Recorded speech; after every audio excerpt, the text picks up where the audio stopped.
O euro caiu cerca de 12% desde o início do ano. E aí vamos entrar nos motivos pelo qual o euro está se desvalorizando. Então o que está acontecendo não é que o dólar está se valorizando, mas o euro está se desvalorizando. Então isso que está levando a esse gap ele diminuir, a essa diferença entre o valor do euro e o valor do dólar diminuir, chegar praticamente aí 1 para 1. A primeira coisa, o primeiro motivo é a incerteza no fornecimento de energia que foi causada pela invasão da Rússia na Ucrânia. Então, a União Europeia, que antes da guerra ela recebia cerca de 40% do seu gás por gasodutos russos, eles estão tentando reduzir a sua dependência no petróleo e no gás russo. Isso é uma das missões aí da von der Leyen, que é a presidente da Comissão Europeia, né? Ela está tentando conversar com os principais países que importam gás da Rússia para tentar diminuir a nossa dependência da Rússia. Isso é muito difícil, a gente já falou aqui, porque a matriz energética que deveria ter sido desenvolvida no passado aqui na Europa não foi.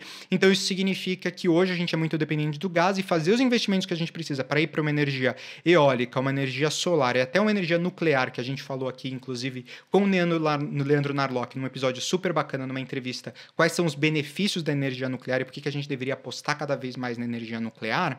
Esses investimentos eles não são baratos e não se consegue fazer num curto prazo. E por que eles estão pressionando tanto? Porque eles estão dando cerca de bilhões de euros para a Ucrânia poder se defender da Rússia, mas ao mesmo tempo a gente dá bilhões de euros para a Rússia através de pagamento de conta que a gente tem que fazer de gás que a gente recebe através dos gasodutos russos. Então isso é um problema, a gente está dando dinheiro para a pessoa que está se defendendo e a pessoa que está atacando simultaneamente. Isso é inconcebível, né? Você ter uma diplomacia ou uma estratégia econômica no cenário global de geopolítica, em que você está dando dinheiro tanto para o agressor como para o defensor. Enfim, não faz sentido nenhum. Ao mesmo tempo, a Rússia ela reduziu o fornecimento de gás para alguns dos países da União Europeia. Recentemente, ela cortou o fluxo do gasoduto Nord Stream, né? A gente falou aqui também no podcast do Nord Stream que tinha. O Nord Stream, que já existe atualmente, que é basicamente um gasoduto que vem pelo norte, ali pelo oceano, vem da Rússia até a Alemanha. A Alemanha é o principal país, o mais dependente do gás russo.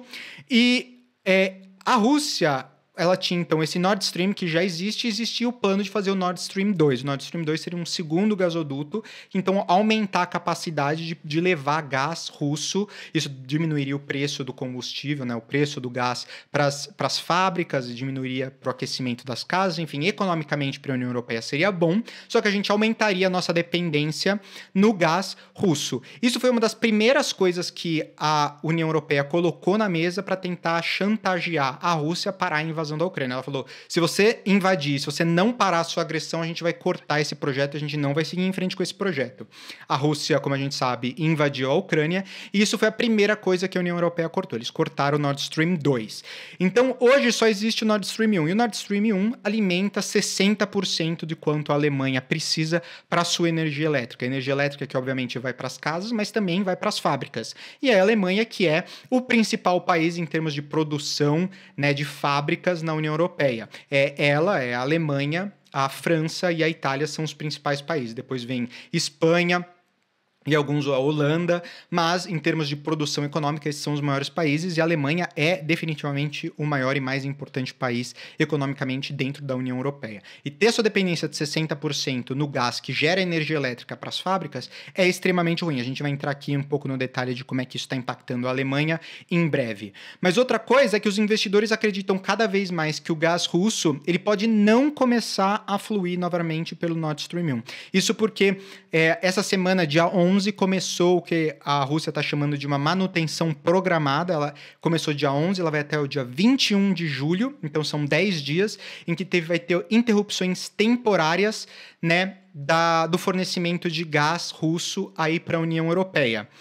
E existem alguns estudiosos, alguns economistas, alguns analistas estão dizendo que existe a possibilidade de nada voltar depois do dia 21. A gente vai ter que esperar para ver, mas pode ser que a Rússia está usando essa desculpa da manutenção programada para parar completamente o fornecimento de gás na União Europeia, o que seria catastrófico do ponto de vista energético. A gente teria que usar as nossas reservas, que são hoje poucas, a gente está tentando manter essas reservas para o inverno, e teria que começar racionamento energético na Alemanha, o que seria péssimo não só para o consumidor alemão, mas péssimo para a economia alemã e péssimo para a economia do bloco da União Europeia como um todo. Então, se acontecer isso, se acontecer de ter um bloqueio definitivo aí do fornecimento de gás pela Rússia para a Alemanha provavelmente será forçada a ir para o estágio 3 do seu plano de emergência de fornecimento de gás, que provavelmente começaria aí no mês de agosto. A previsão é que, se eles cortassem agora em julho, já em agosto eles teriam que ir para esse estágio 3, o que significa que teria racionamento e fechamento forçado de fábricas de produtos químicos e outras peças de produção, o que pode reduzir alguns pontos percentuais do PIB alemão e, obviamente, o PIB de todo o bloco europeu. Quando você soma isso também com uma inflação super alta aqui dentro da União Europeia, você vê que isso realmente seria muito ruim como um todo, não só para a União Europeia, mas também para a economia, porque a União Europeia também é um grande bloco consumidor do mundo inteiro, de produtos inclusive chineses, inclusive brasileiros, produtos e matérias-primas que são extremamente importantes para a indústria aqui na Europa. Então, eu estou mostrando agora para vocês um gráfico aqui, só para vocês verem como é que o preço da energia elétrica hoje na Alemanha está sendo impactada. Então, você vê que o preço da energia elétrica por megawatt-hora, em 2017 até mais ou menos metade de 2021, você vê que ele se manteve estável aí, na faixa de 45 a 50 euros por megawatt-hour. E você vê que quando começou aí a pandemia, você vê que teve um aumento do custo, né? Então você pega 2020, praticamente a gente teve várias fábricas fechadas, então o aumento não foi tão significativo, mas 2021 você vê os efeitos. Você vê que o preço da energia começou a subir e depois que começou a guerra, no começo aí de 2022, você vê que o preço realmente foi muito alto. Hoje está sendo cotado a 350 euros por megawatt-hora, o que é um preço extremamente alto. Esses números são da Bloomberg, né, do European Energy Exchange, então quando você puxa lá no European Energy Exchange, você consegue ver esse gráfico, e você vê o impacto que isso tem dentro das indústrias alemãs. Então, quando a gente estava falando aqui antes que o aumento de preço já está impactando e cortar completamente o fornecimento vai impactar ainda mais, é porque o preço hoje já está inviável. Quando você pega as fábricas, elas não conseguem operar com um preço tão alto e manter o preço dos produtos como eles estão. Os preços estão tendo que ser aumentados, isso está gerando, obviamente, mais pressão inflacionária, e está sendo super ruim para a economia. Como eu falei, a alta inflação também é uma das causas aí da ter diminuído aí, né, esse descolamento, ou seja, está chegando cada vez mais perto a paridade entre euro e o dólar.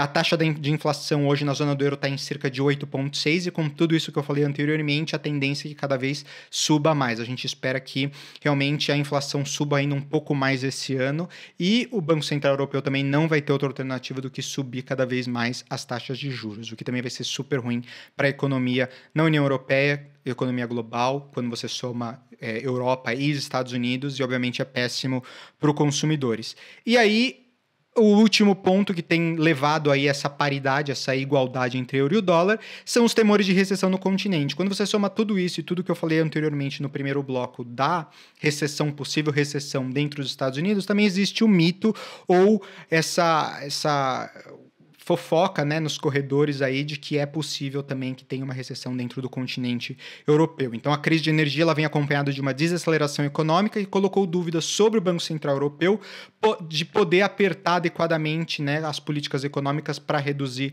a inflação. O BCE anunciou que aumentará as taxas de juros neste mês pela primeira vez desde 2011, ou seja, nos últimos 11 anos, aí, 10, 11 anos que não tinha um aumento de taxa de juros dentro do Banco Central Europeu, eles tiveram que aumentar a taxa de juros para poder combater. Então é isso, gente. Espero que vocês tenham gostado desse episódio do podcast dessa semana, falando um pouco sobre uma possível recessão nos Estados Unidos e por que eu acho que talvez seja, nesse momento, inevitável você ter uma recessão dentro dos Estados Unidos nos próximos meses, e por que uma explicação aí prática de quais são os motivos que estão levando a uma paridade do dólar e do euro. O que os consumidores podem fazer nesse momento?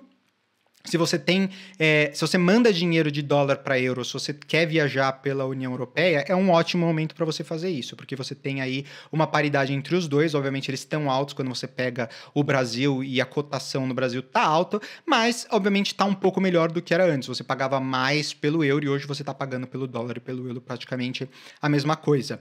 Então, se você é um consumidor e você tá pensando em aproveitar esse momento, aproveite, porque eu não sei quanto tempo isso vai durar. Eu acho que uma vez que a guerra na Ucrânia se resolver, uma vez que a União Europeia conseguir ser mais independente financeiramente, né, e economicamente e energeticamente de países de fora, então ela conseguir ter um pouco mais de independência, colocar um pouco dos planos e da estratégia em prática, isso vai demorar aí mais de ano para acontecer, então não vai ser tão breve, mas pelo menos no médio período eu acho que isso deve voltar ao normal. Você vai ver também um novo descolamento e você vai ver que o euro vai começar novamente a aumentar e sair, a paridade de 1 para 1 vai diminuir. Isso não vai mais se manter no longo período. Mas se você estiver agora, nesse momento, você precisar e quiser aproveitar, é um bom momento para aproveitar a queda no valor do euro.